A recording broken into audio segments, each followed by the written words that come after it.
Neville the Black Engine had become Arthur's Normanby branch line partner for doing well with a fish train despite a series of missteps.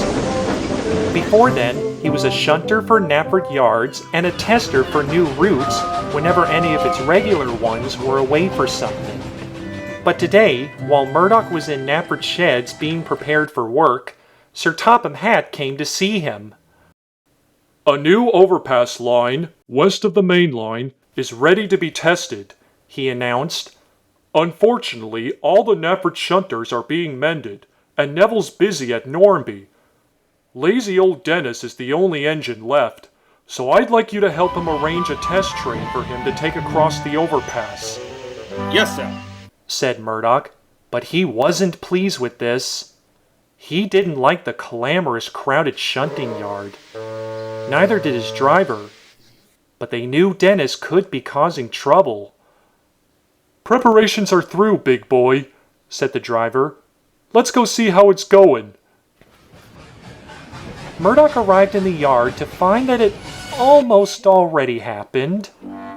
Dennis was arranging the cars for his test train and had tried to pull one, a flatbed of crates, around a tight bend with a steel cable. As he was trying, it nearly tipped off the track, knocking both of its crates over. He was refusing to handle that bend himself, or shunt more than 2 cars at a time, the yard manager told Murdoch. Luckily, nothing had gotten too damaged, but the cars laughed and sang. You're too slow. You can't go. You're lazy like so. Ho, ho, ho! It ain't my fault, replied Dennis grumpily, but he felt rather silly. Oh dear, thought Murdoch. He'll make me delayed for my piece. What should I do? Why does he have to take the enjoyment away in my job? The manager sighed. This made an idea meet before Murdoch's mind. He immediately went to see Dennis and asked, Not having much progress, are you? Well, answered Dennis, some repairmen have missed a couple conditions in me, such as the need for traction tires. Otherwise, much of these cars combined wouldn't have been so heavy. Are you sure? asked Murdoch confidently. Those wheels of yours look fit enough to arrange a train as important as a test one for 2 special engines. Then Murdoch whispered his idea to Dennis. Anything for a long, strong engine like you, said Dennis with interest. If you do me a favor in return. He whispered something to Murdoch. The gentle giant was unsure, but always willing to help. He took exception. Together, the 2 engines arranged the rest of the test train. But they made it longer than originally planned, and loaded some of the trucks with extra cargo. There we go, said Dennis proudly. Just as you requested. Yes, well done, teammate, replied Murdoch. But are you sure we should take this much cargo? Sure, said Dennis. You are one of the strongest engines standing on this railway, aren't you? And you did say that the overpass line is for special engines with special trains. Yeah, answered Murdoch.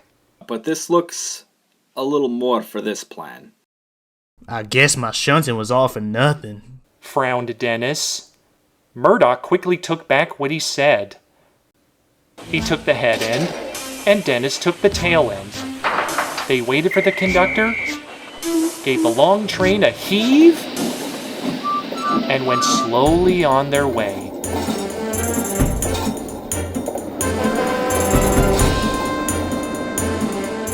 When they reached the peaceful countryside, Murdoch's axles started aching a little from the weight of the extra cargo and Dennis.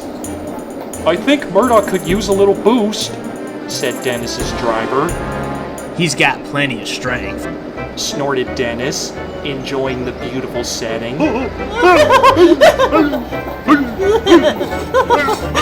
Quiet there, Dennis yelled to the trucks.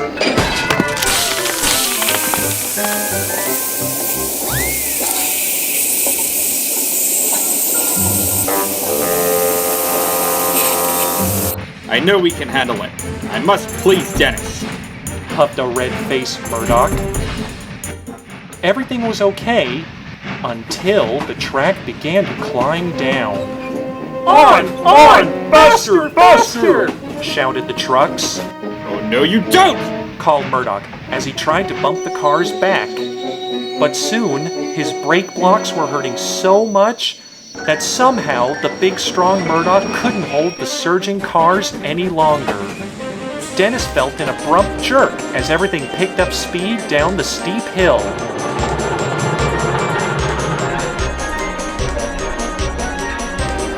At a junction, Murdoch tried his brakes again. Dennis tried to help, but it was useless. His coupling snapped, and the heavy train was off the main line before he knew it. Murdoch was scared. He was out of control, and he barely knew about the new line he was on. But he told himself, I know I can handle it. I will make Dennis's hard work worth it.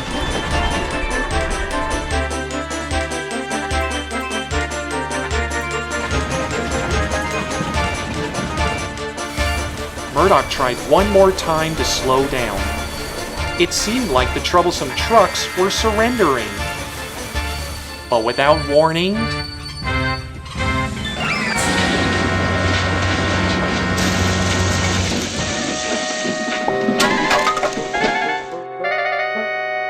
Oh, I'm ruined! groaned Murdoch, Gotcha good. taunted the underailed trucks. You were as good as Dennis since we were unable to teach him for bumping us.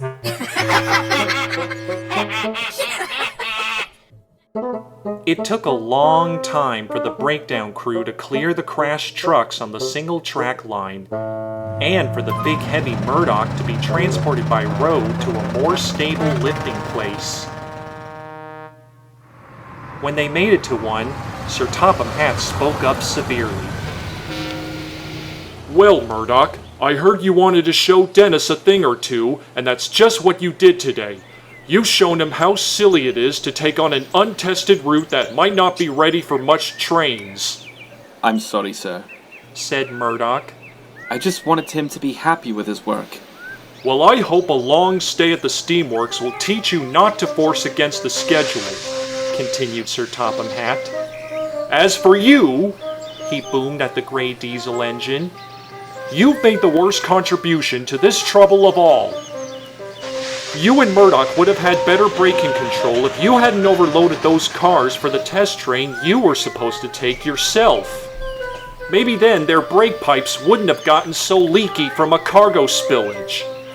You will stay in your shed until Murdoch is fully repaired. Yes, sir, said Dennis sadly. Later, Dennis brought Murdoch over to the steamworks. He was a little tired out, but he said, I'm sorry I got you in that awful accident. You've got more limits than I thought. Tell me about it. admitted Murdoch. Too bad I didn't know how incapable that bridge was for certain trains beforehand. Thanks anyway for making the best of my own incident. Went on Dennis. Your own incident? Stumped Murdoch. Oh, from earlier at the shunting yard, right? Yes, Said Dennis. you were good company during our shunting together. I know something like that, Added Rocky. I get company all the time since I need another engine to take me to a tough job to be done. He told me that while we were waiting for you. Dennis explained to Murdoch. So I guess kindness is the best way to make things worthwhile. Good point. Smiled Murdoch. I was overjoying your helpfulness so much I forgot to be pet peeved by much stuff. And I promise to give more proper aid whenever you or someone else needs it. Decided Dennis. Or at least try to. Nice to know you both learned from your learning curves today. Our very tight learning curves, of course. And indeed, Dennis and Murdoch had. They've learned to take things easy before throwing stuff on them. And without good company and companionship, any hard task could easily throw quite a curveball.